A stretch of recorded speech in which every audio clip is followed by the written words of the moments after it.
যদিও ট্রাম্প চেয়েছিলেন সুদের হার অনেক কমিয়ে ফেলুক যুক্তরাষ্ট্রের কেন্দ্রীয় ব্যাংক ফেডারেল রিজার্ভ, এজন্য ফেডের চেয়ারম্যান জেরেমি পাওয়েলকে সহ্য করতে হয়েছে নানামুখী চাপ। ট্রাম্প দ্বিতীয় মেয়াদে ক্ষমতায় আসার পর প্রথমবার সুদের হার 0.25% পয়েন্ট কমালো ফেড।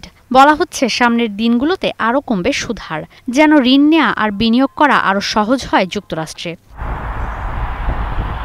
বিশ্লেষকরা বলছেন, যেই হারে সুদ কমেছে তাতে অবাক হওয়ার মতো কিছু নেই। সামনে অক্টোবর আর ডিসেম্বরে আরও কমতে পারে সুদহার।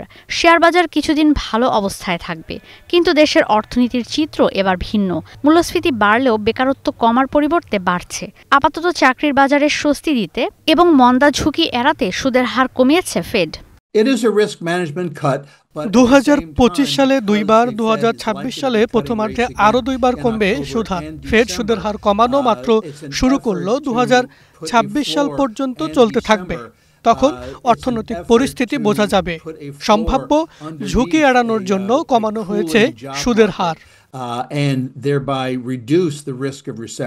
কেন্দ্রীয় ব্যাংক যে সুদ হারে তফসিলি ব্যাংকগুলোকে স্বল্প সময়ের জন্য ঋণ দেয়, সেটাই নীতি সুদহার। সুদের হার কমিয়ে বিনিয়োগ বাড়ানোর মধ্য দিয়ে বেকারত্ব কমাতে চায় ফেড। এই কার্যক্রমের সুফল ভোগ করবে যুক্তরাষ্ট্রের সাধারণ মানুষ।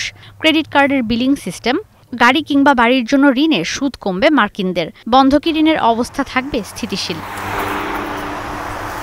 মূল্যস্ফীতি নিয়ন্ত্রণে মুদ্রানীতির অন্যতম হাতিয়ার হিসেবে পরিচিত এই সুদহার। বিশ্ব অর্থনীতি যুক্তরাষ্ট্রের নীতি সুদের ওপর অনেকাংশে নির্ভরশীল। সুদ কমলে উন্নয়নশীল দেশগুলোতে বাড়ে বিনিয়োগ, চাপ কমে ডলারের ওপর। ঈশিতা ব্রহ্ম, স্টার নিউজ।